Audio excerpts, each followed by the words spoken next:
everyone. Thank you so much for joining our webinar today. We're going to give everyone a few more minutes to log in and get settled, so now would be a great time to go grab a cup of coffee or a bottle of water, and we'll begin the webinar in about 2 minutes.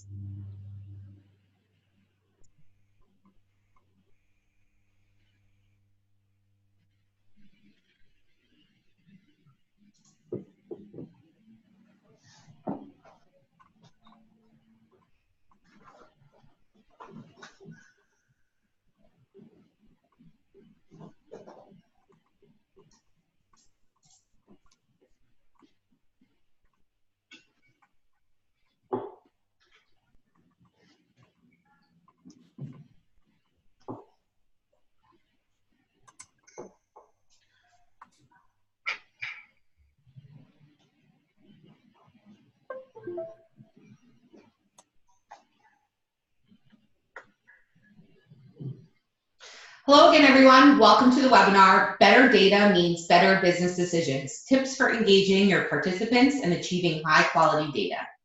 A few logistical notes before we get started. You'll see 2 different ways to communicate with us throughout the webinar, the chat box and the Q&A box. Please use the chat box for all technical issues and the Q&A box for any questions related to the content of the webinar. With that, I'd like to introduce Zoe Dowling, our SVP of Research here at Focus Vision, and Andrew Cannon, Executive Director at GRBN. Zoe uses her extensive research expertise to help clients best apply Focus Vision's technological solutions, and Andrew has worked in the research sector for over 30 years and is very passionate about participant engagement our sector needs to build a trust relationship with the general public. At this time, Zoe and Andrew are going to dive right into the presentation. Take it away. Thanks, Rachel, and good morning, good afternoon, everybody. Thank you very much for joining us for this webinar on Better Data Means Better Business Decisions, which I think we all want better data, and we definitely all want better business decisions. So today, I'm absolutely delighted to be joined by Andrew Cannon, who is from GRBN. And Andrew, I think the best thing I can do is hand it over to you to talk about who you are and GRBN and what a great initiative and programs that you have as part of your organization. Thank you very much, Zoe. So I don't know if everybody knows about the GRBN, but I just thought I'd put up a slide with a bit of background information. The key takeout from this is really that the GRBN as an organization covers the globe through the regional federations and national associations. So in the US, that would be the Insights Association, for example, in the UK, the MRS. And our focus really is on creating a brighter future for the research industry. And we're currently working on 2 key initiatives. One is the ROI of insights, and the other is trust and participant engagement, which we're going to talk about today. And I think you'll find, as the title of the webinar says, these 2 things are quite closely linked together. Yeah, that makes a lot of sense. I think, as you said, as we're going to go through, building trust and engagement with our participants means that you are going to get better data, better quality data, richer data as well, and that's going to help with the insights that you get from it, and ultimately the ROI. So I think there's going to be a lot of good things for us to go through. Definitely looking forward to it. So I thought it was let's start. This may seem very obvious to people, to some, and maybe it's not, but why is participant engagement important? And Andrew, I know as part of GRBN and your initiative on trust and engaging respondents that you've done some research around understanding participants' motivations. Do you want to talk us through what you found? Sure, definitely. I mean, it's trust is hugely important, as we talked about from a data quality perspective, not only in terms of the quality of the responses we're getting, but also in terms of the breadth and types of people who are participating in research. And one of the things we wanted to look at related to that, well, what really is motivating people to participate in research? And obviously the incentive is important, and we're going to talk about that a bit later, how important it is to pay a fair incentive to research participants. But more importantly, I think we need to understand the other motivations and what we need to do to give people a feeling that it's a worthwhile use of their time to participate, that it was a value exchange based on more than money, right? Because I think if you think about it, if the people answering your surveys, whether you're an agency or an end client, are solely motivated by the small incentive, by the money, you have to ask yourselves, what type of people are they? Are they the type of people your client wants in forming their strategies? One very obvious place to look at that is in pricing research. Where would you want to do your pricing research? Amongst people who have a high price sensitivity, a high value on $2, $3, $4 an hour as a good wage, if that's the only motivation for them to participate. And I think not. So looking down this list of motivations, and we've pulled out 2 here: sharing opinions, influencing products I care about. This already gives a clue to the type of ways we should be looking to engage people when they participate. I think this is a really big point. As you mentioned about the value exchange, back in the 70s, Professor Don Dillman came out with a book. It was the Total Design Method on postal and telephone surveys. And that was something there that he talked about, obviously incentives. And this was more for social government work, but it doesn't matter what you're doing, whether you're asking consumers about their thoughts on products and services, sharing opinions. I mean, yes, the incentive, as you've said, really matters, but sharing opinions, I want to be heard has always been important. And I would also argue that maybe today it's not so much even more important, but it's part of our culture. If you think of the reviewers, so your Yelps or your Amazon, and just leaving, and people like to, hey, this is what I thought about it, and know that that's actually very helpful for other consumers. And so for them to be able to be speaking directly to the brand, that feels like that's, and sharing their opinions there, and influencing products they care about is actually a powerful hook if we play it right. Oh, it's a fantastic opportunity for the industry and for end clients, really, to create a trust relationship with participants, with their consumers, with their future customers. It's an opportunity as well as obviously a risk if we mess it up. Yeah. So moving on, I know that there wasn't, their recent experiences didn't necessarily match up to that. Yeah, unfortunately not. I mean, and these are just a few of the findings. As you said, over the last couple of years, we've done a heap of research into this issue. And interestingly, not just attitudinal research, but also we've done a fair amount of A/B testing into, what gives a good experience, what gives a bad experience. So, we're going to share some of that data with everybody today. But I think I just wanted to bring out 3 key elements at this stage. And survey length, we can't underestimate or overestimate its importance to people in today's world. Everybody feels strapped for time. And this feeling that we're burdening people with overly long surveys is hugely important, especially on the mobile, which we're also going to talk about a bit later. But thinking how many people today take surveys on their mobile, that perception of time becomes even more critical. And that's one of the drivers creating the fact, if we look at this in a different way, of people saying, well, they're not enjoying the experience of taking surveys. I think from the same survey that this came from, it was 1/3 of people said, few or even none of the surveys they took were enjoyable over the last few months. Another third said, well, only some of them were.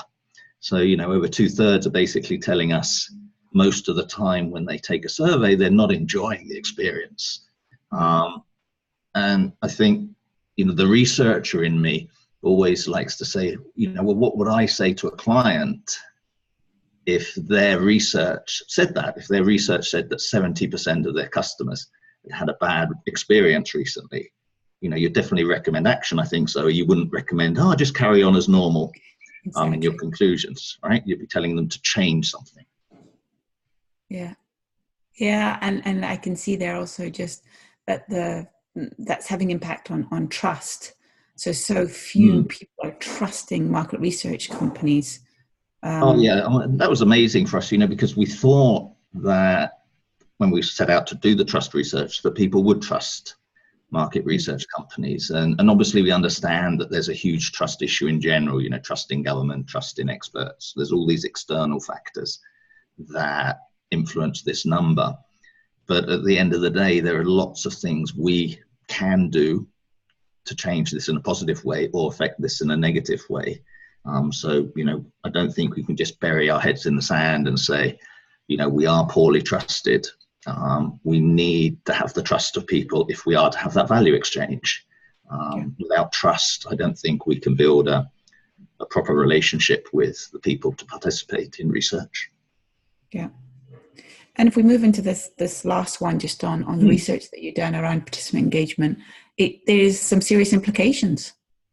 Oh, there definitely are. And I think the first one is quite interesting in that, we were surprised at the actual, the key impact is a negative impact on the end client, or the survey, or their category or their sector that's being researched. If you're doing a research on banking, people might not necessarily know who the bank is behind the survey, but they still say, God, I hate banks, or they think about their own bank and say, really, is this how they treat customers? Is this what they think they can get away with? And that's huge, in a day where more and more customers or brands are creating customer first strategies. It's unacceptable, I think, that market research becomes a negative touch point for a brand. Has huge implications for the brands. And then on the other side, this quality, people are just leaving the surveys, or even worse, they're not going to participate for a few weeks. They're going to say, oh, fed up with this, I've got better things to do with my time. Let's go to Instagram or Facebook, spend my 10 minutes there and not taking a survey. Yeah, absolutely. I think this, like you've just said, is such all of these are interlinked.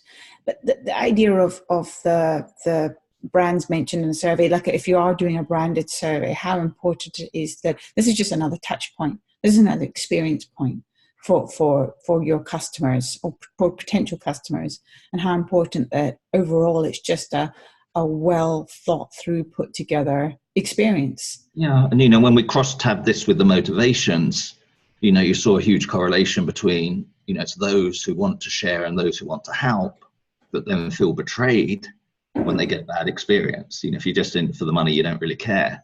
But if you came into the survey wanting to help the company and they treat you badly, you feel hurt. It's not nice.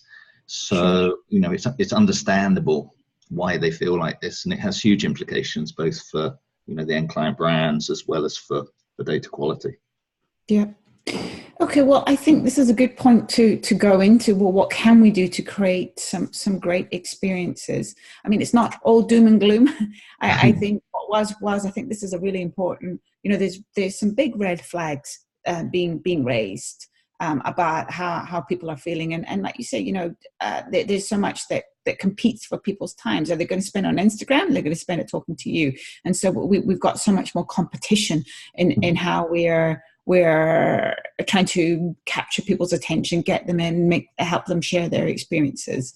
And so there's definitely steps that we can take to creating those great experiences. So I know we've got 10. I think we're going to go through some of them quicker than others.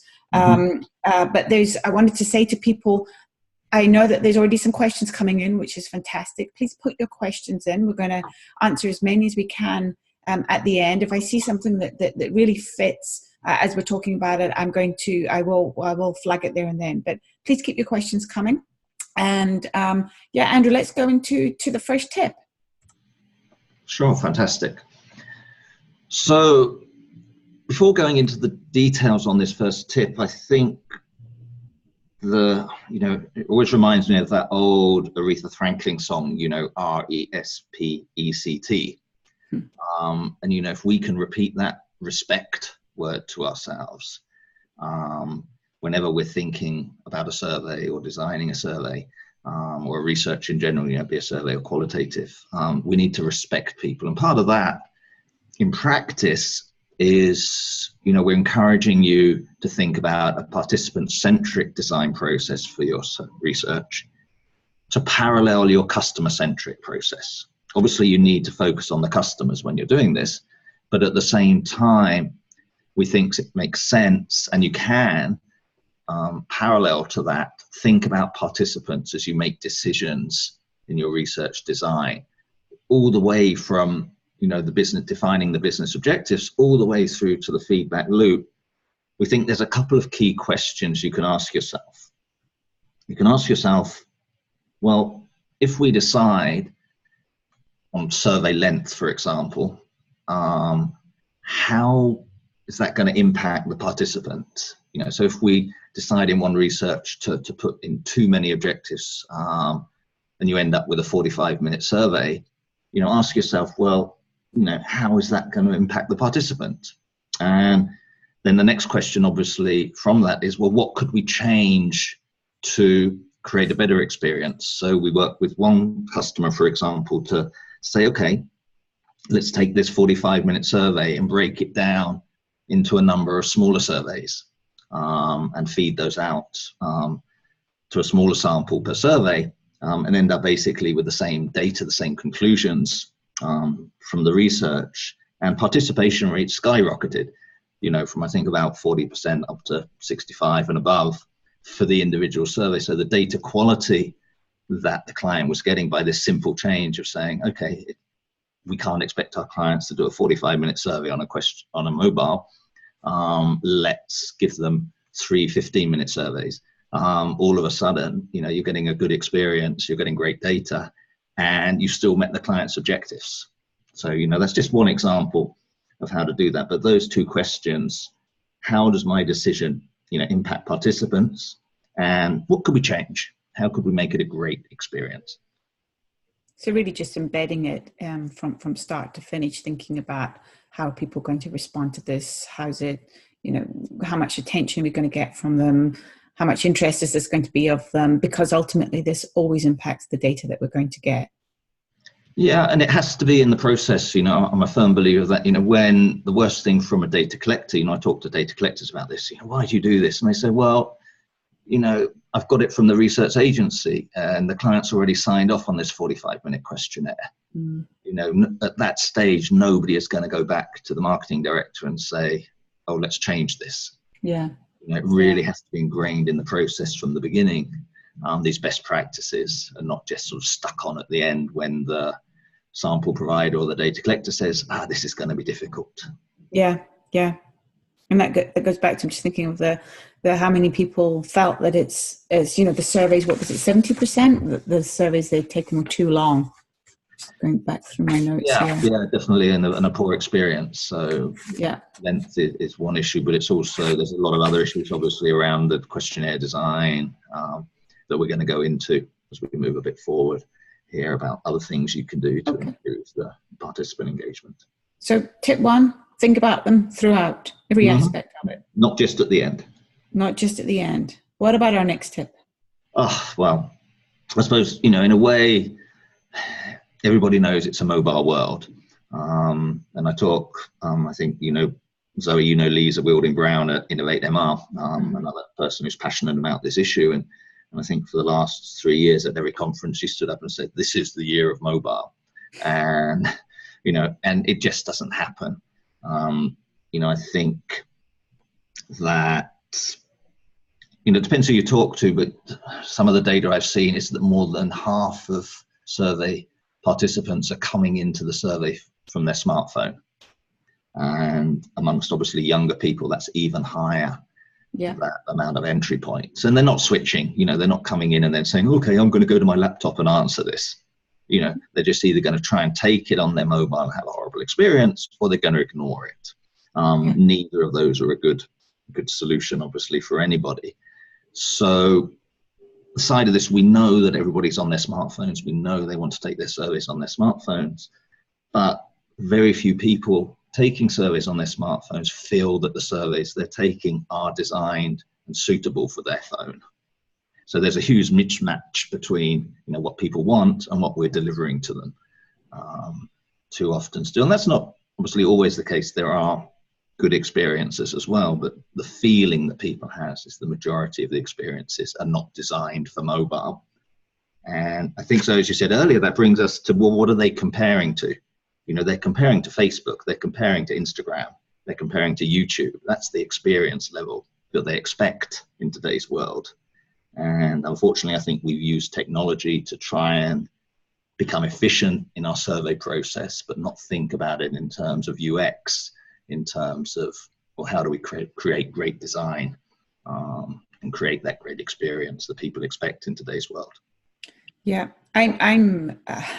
this is one of my real passion points on being mobile first or device agnostic, whatever you want to call it, because I do believe we need to design for all of our modes out there, be it mobile, be it tablet, be it PC or laptop. But it has to work on a mobile, it has to work on that small screen.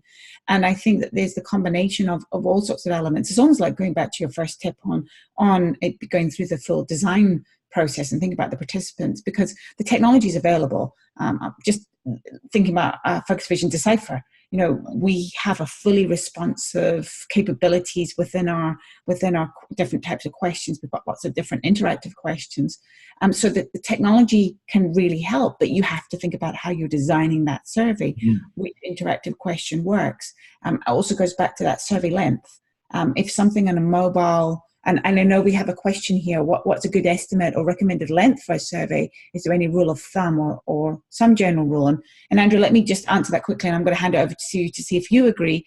But my experience in the research that I've done sort of over the past 5, 6, 7 years is that, if you're thinking about something that you're going to get a lot of responses on mobile, or you're not giving that incentive for people to say, hey, I need you to take this on a larger screen. Rule of thumb, try for 10 minutes. And I know that that's ridiculously short amount compared to the 45-minute surveys that have been going out, or even your 30-minute surveys. But you will get people to go through when it's 10 minutes. That said, I do know, even a 15-minute survey is acceptable. But you will get some good response rates and lower dropouts and so on. The other features that come into play is you can't have your long grids. Particularly your matrix grids, use your interactive question types, like we have a card sort, which takes people through nicely. Make sure it's displaying well, make sure that it's thumb friendly, make sure that the questions aren't repetitive and boring. You need to mix and match things up. And this is the topic of a whole different other webinar, I think, as well, though. But it's incredibly important to think about it as a holistically. You've got to think about the UX, you've got to think about the user experience, but that doesn't just come in from the technology that you're using in terms of your survey platform. It's also about how you're designing those questions, how you're phrasing them, cutting down on wording and all those different things. Yeah. So you flip back quickly to the first tip, will you, for a sec? Because there's one point I want to raise on that, as we talked about earlier, how this relates to the ROI of insights. Okay. So one of the things we're keen on the ROI of insights is tightly defining business objectives, right? That's part of the way that you deliver a strong ROI on research, is having tightly, quantifiably defined business objectives. And if you focus your research on that, you'll find that naturally most of your surveys will end up being under 10 minutes, because you don't need that many questions at the end of the day to answer most business questions. The problem comes when you have a poorly defined business objective. You end up with a poorly defined research objective, and then you just end up dumping in all these questions into the survey just in case. And that really links back, as I said, to the ROI side of it. So if you can focus on the quantified business objectives, you'll find that naturally you will have under 10 minutes for most surveys that you're going to do. But I'd agree 10 minutes is good. We have one client who has a policy that no surveys are above 15 minutes unless there is a justifiable business reason for doing longer. So that's a good starting point. I think take either 10 or 15 minutes as your starting point, and then obviously, as Zoe said, there are times when you will need a long survey. You will need people to answer via their laptop, and you can explain that, and you can pay a suitable incentive for it, and they will do it if they are otherwise getting good experiences. So sorry, I digressed a bit. So no, I think this is all linked. It's not just necessarily about one tip going to be the aha, if I do this, it's going to make it all work. It's just like how it all fits into the entire design process, and how it fits into ROI in the end. Everything's interlinked, and we need to think about it holistically. Oh yeah. So let's move on. I know I'm just aware of time. So let's get us to the third one about, we've already touched on this, but Andrew, tell us some more. Yeah, I mean, I think this is interesting because, you know, I talk to end clients a lot about what they do on their online communities. And within that space, you know, most end clients are very keen on creating a great brand touch point out of that community. And when I explain to them that, you know, the people in the community or the people in the panel world, they're all customers and potential customers for your company, they sort of get this aha moment of saying that. And I was talking to one client who was panicking because his UX department was going to shut down their research department because they were giving poor experiences to customers and potential customers. You know, they got hold of a survey and they said, we don't talk to customers like that. At which point the insights director said, well, you know, it's an unbranded survey. People don't know it's us. At which point the UX director went ballistic and said, we don't care. Our ethos is to treat everybody with respect. You know, that's our company philosophy. So the insights director was really keen to, at that point, say, okay, we need to change our tracker. We need to change the way we talk to people so that it's aligned with our brand. So that's a bit of a scare story. On the other side, I was talking to somebody who said, well, hold on, you know, if, say, over the next 3 years, we survey, let's say 100,000 customers and potential customers, we give them a great experience, they tell, you know, on average, maybe another 15 people about that experience. All of a sudden, you know, you've had a positive brand impact on 1.5 million people. What value would that give to the brand? All of a sudden you could say, well, hold on, you know, research has contributed, you know, $5 million, $10 million to the brand equity through market research. You know, it's not about activation, it's not about direct sales, but it's about creating that long-term brand equity. I think that's a massive opportunity for us. Yeah, no, I agree. And I think, you know, this brand touch point, it doesn't matter whether it's a brand as a consumer brand like a Nike, Coca-Cola, whoever you are, or an agency brand, or the just a non-branded. All of this, it's a branded touch point for research, actually, and that we need to be thinking about that as we're designing our surveys. Yeah. Or research overall, actually, because this isn't just that. I mean, I certainly feel passionate about this, that many of these tips in terms of engaging your participants, your research participants, we think about them predominantly around survey research. I mean, when there's so many issues around the questionnaire length that we've touched upon, being mobile first and so on. But I feel strongly that this applies to qualitative research as well. If we're doing our online communities, what tasks are we asking them to do? Are they able to do it in that moment? Is it too much? Are we asking too much? Are we asking too many tasks overall as part of the community?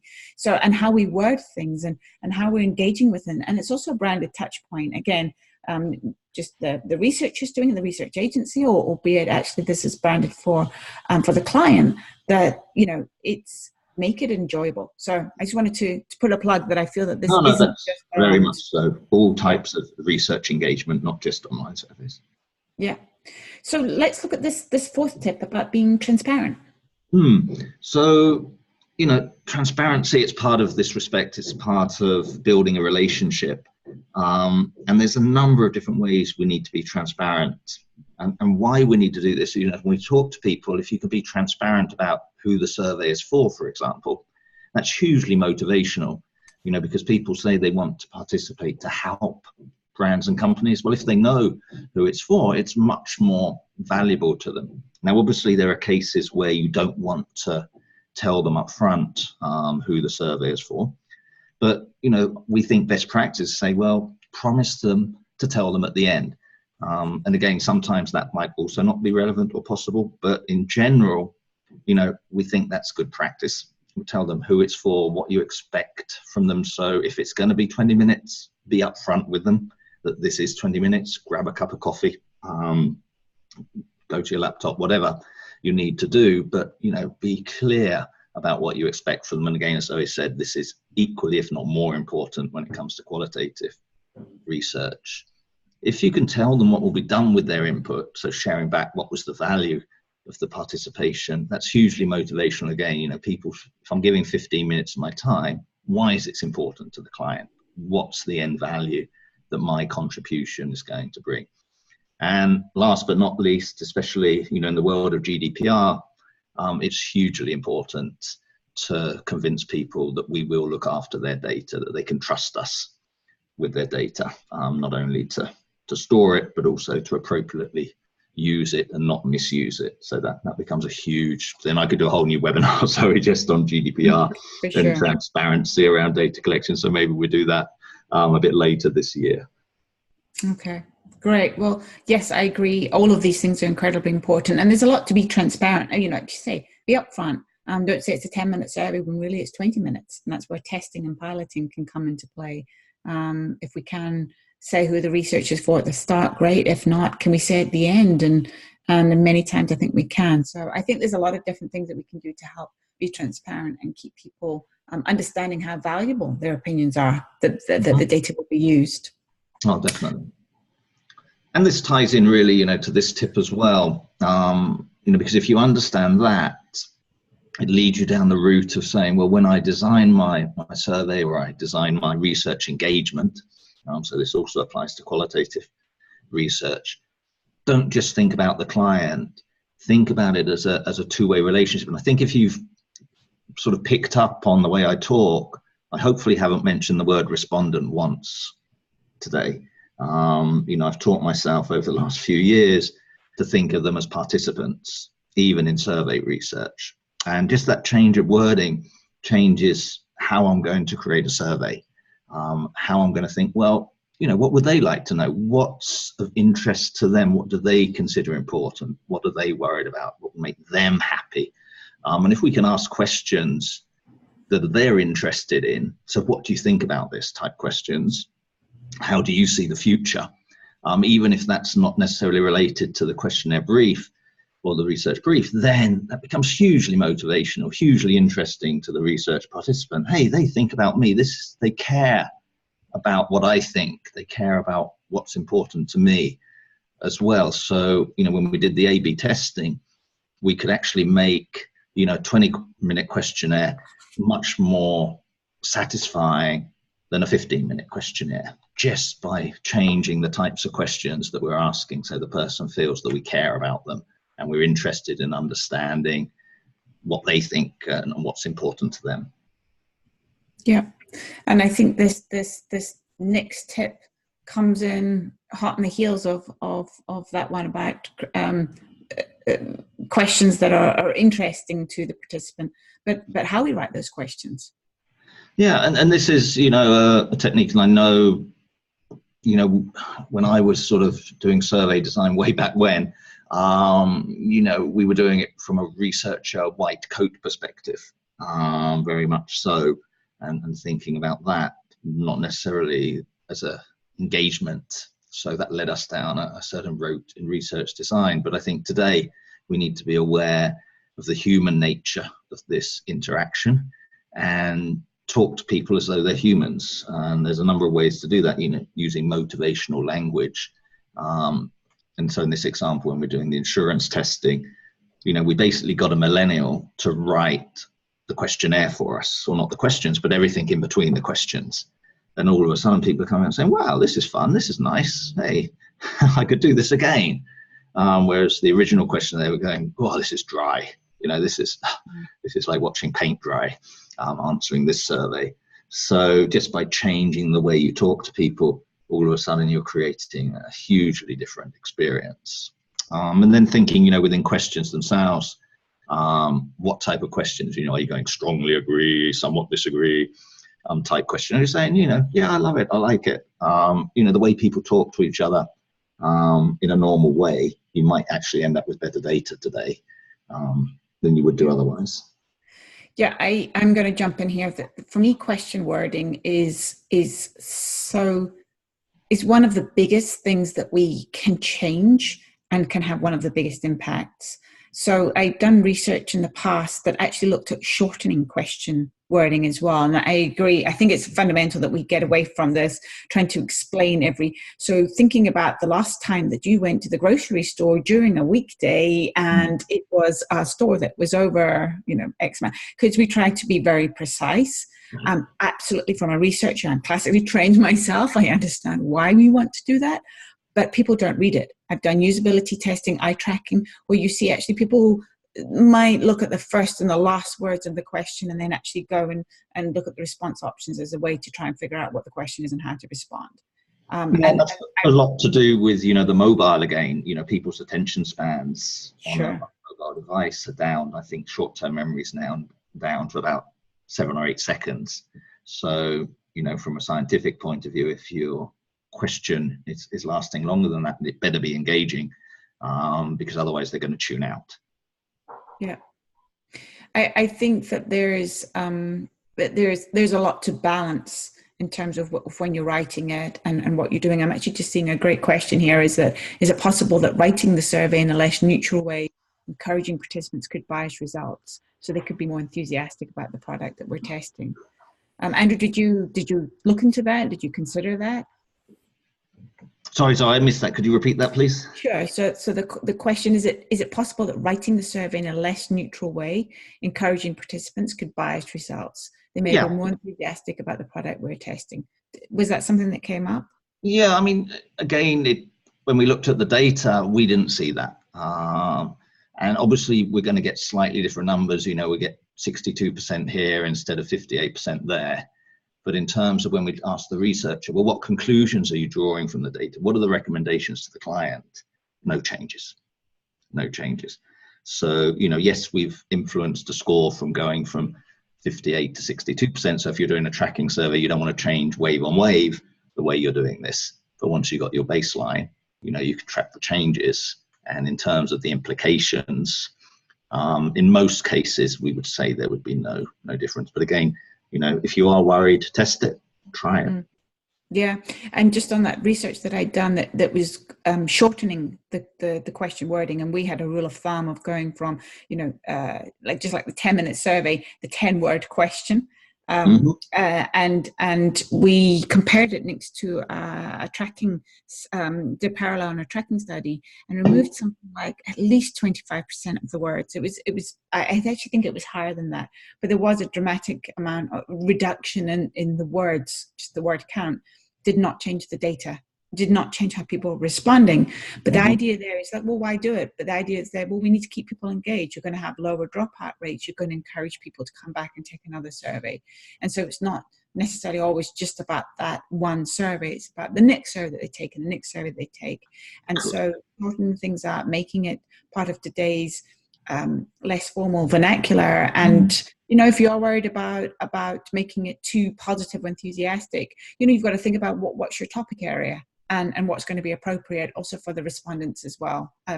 Participants, the types of people that you're targeting. Yeah.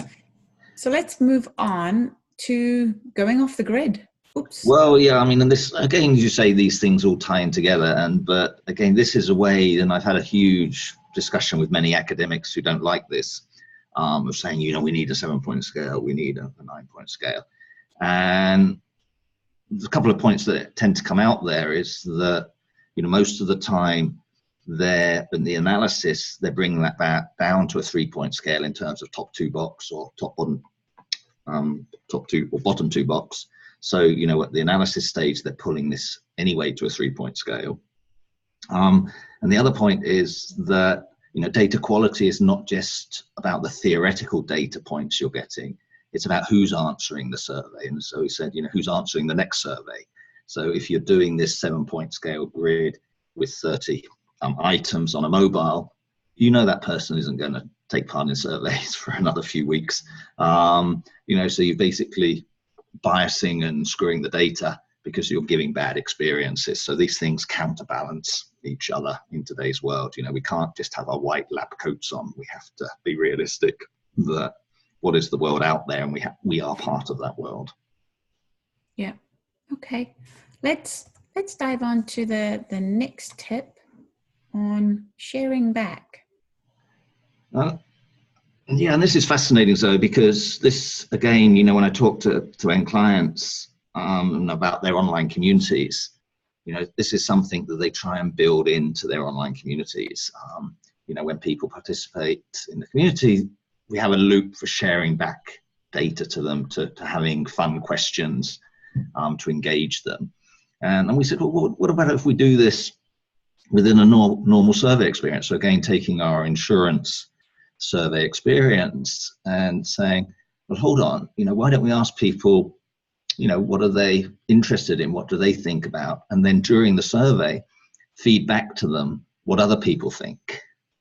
So this was an example where we did it by age group. So if you're in this age group and you answered this question, at the end of the survey, we would say, well, thanks for telling us earlier about what you were passionate about. This is what other people in your age group think.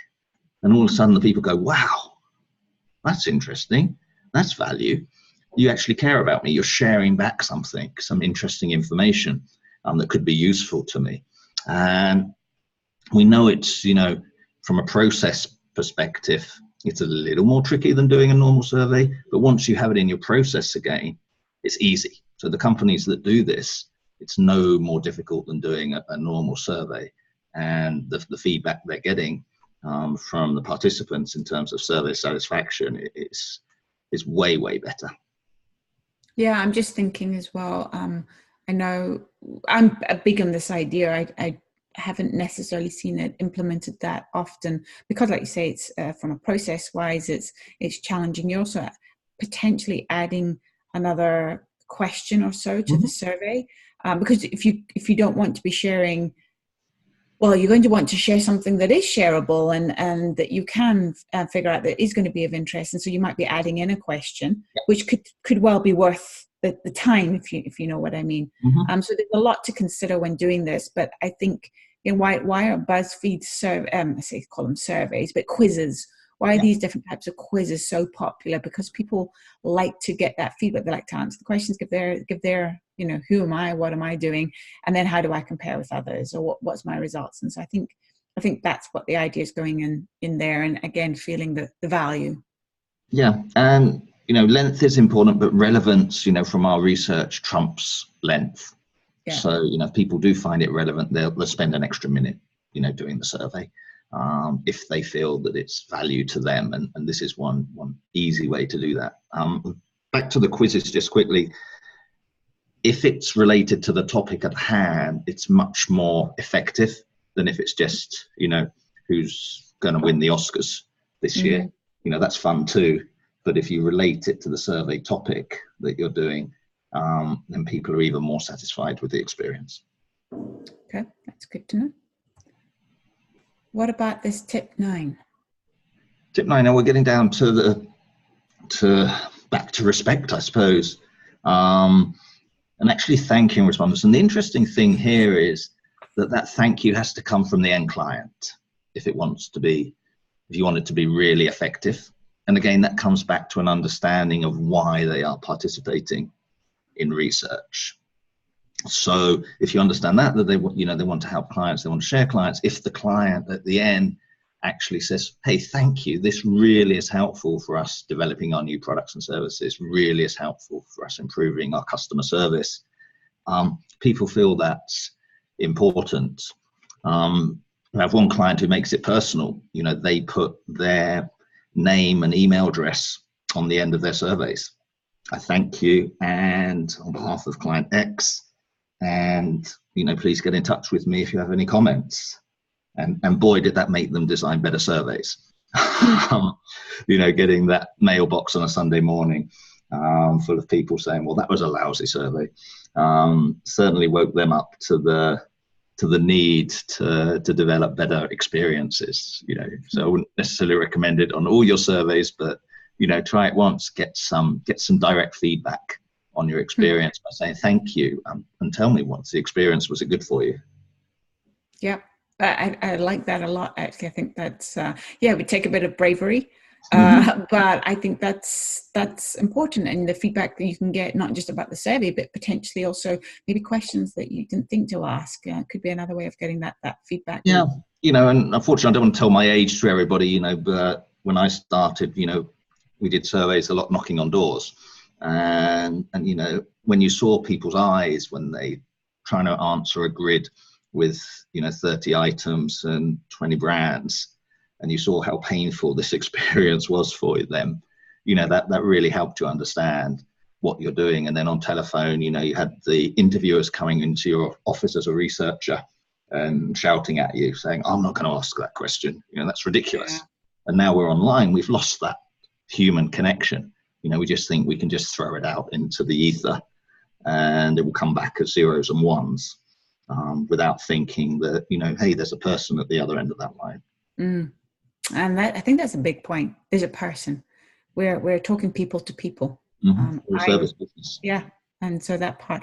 So I like, this is a great segue into our final tip, which I think is quite an exciting one. Would you tell us? So I agree with you so much on this last one. You know, it's today's world. You know, the power of video in today. Everybody knows about the rise of YouTube and the use of video and social media and so on. But people love video, and so what we did was, when we did our A/B testing, is we got a client to actually be brave enough to record a video of them thanking the participants for doing this. So I don't know, so if you want to play that, and we can see actually how that video looked. Let's give this a go. Hi, my name is Neil Marcus, Research Manager at MetLife. I want to personally thank you for completing this survey. By completing this survey, you're contributing to the development of insurance products that will be both affordable and easy to understand. As an example, similar research was conducted last year that led to the development of our new MetLife Rapid Term Life Insurance product that was released earlier this year. By providing your feedback, you are essentially becoming an extended member of the MetLife team. And for that, we want to personally thank you for your time and thought given to this survey.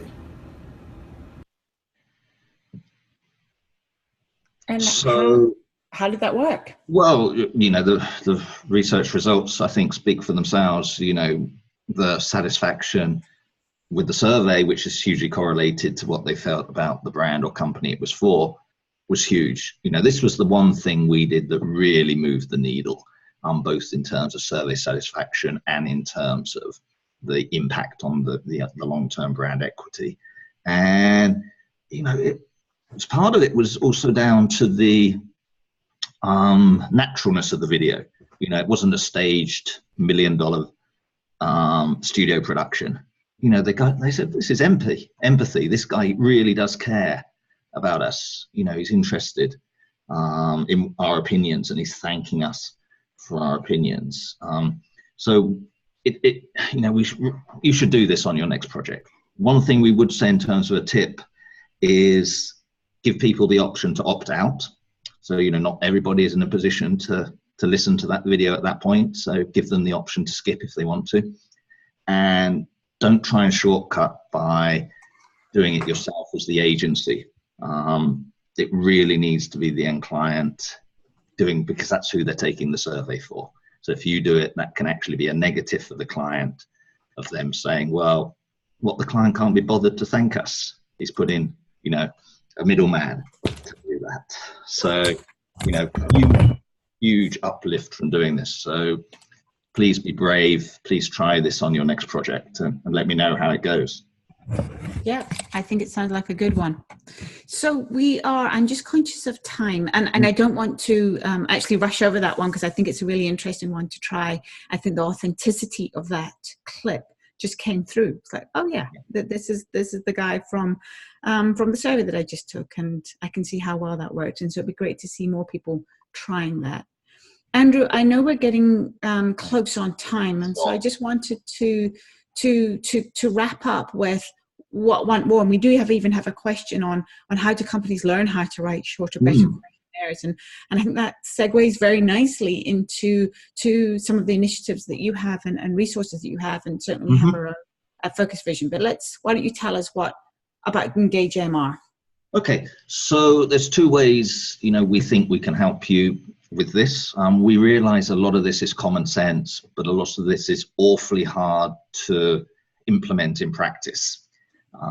So what we put together was sort of a coaching program which helps end clients, agencies, data collectors, and everybody involved to not only be trained on best practice, but to help you on an individual level implement a plan which works for you, a plan which works for your company, to set objectives. And, we work with you over a 6-9 month period, at which point, in the US, we've teamed up with the Insights Association to actually award certificates to champions who have actually gone through this process. So yes, we will help you actually do this, become better at creating participant engagement experiences. Because we know, the day job gets in the way, Zoe, at the end of the day. Sure. You've got to get that survey out tomorrow. And you'll say, okay, I'll do this video on my next survey. It just gets pushed back. So having this sort of program, this structure, helps you actually implement these things across the company. So we're excited to have that, and people are more than welcome to get involved in the next program, which should kick off in the second half of March. So just to quickly show some of the companies that already benefited from working with us on this. So some great companies here. So if you want to join them, please get in touch, and we'd love to have you. Finally, if you've got a QR code, and I know, Zoe, this deck is going to people afterwards, isn't it? So they'll be able to access these links from the deck they get. But you can access the handbook, which was done at the latter end of 2017 from the link here. But also we're going to update this year. So if you want to get involved, if you want to be part of creating the new tips, to sharing your passion and your knowledge with everybody, please get in touch again. And we'd love to have you on board the new version of the handbook, because together I think we can make a difference. Yeah, great. And so I would definitely recommend people check out this handbook. It's just got a wealth of information on how to improve the experience. If you're looking for something shorter, just going back to that question, writing shorter, better questionnaires, we have on the Focus Vision Resource Library, there is just even 10 tips on thinking specifically about designing the questionnaires, shorter, better, and wording. But I would actually recommend both. I think. I think so. That's a good point. I probably should stress that again. And again, it was part of the participant-centric process. But if you're an end client or an agency, please reach out to your tech providers, to your sample providers early, and ask them. They've got a wealth of knowledge, a wealth of information that you're willing to share. I imagine, Zoe, to people. Oh, absolutely. Platforms. Absolutely. So, don't be shy. Don't be shy. Absolutely. It's something that we're incredibly passionate about. But it's what we do. So, and a lot of information. So I think there are resources available is what I'd like to really point out there. So have a look at them. So I think that's kind of taken us up to the end. Mm-hmm. I know we're short on time. There is one question that I would like to quickly dive in on, and it's quite an interesting one. With the increase of number of respondents taking surveys on their phones, have you researched their thoughts about open-ended questions? My concern is they may want to type little as possible and prefer checking boxes over typing. I have an answer to that, but I'm going to hand it over to you first, Andrew. Well, the answer is we haven't looked at that issue specifically in our research. On research, I think it's a great thing for future research, and obviously I think Zoe might have a point on that. But I think in general, what we're finding is that to give people different options is good. So, some people like typing, some people like voice to type, some people like to record video maybe. So there are different options and different ways to get feedback from people today.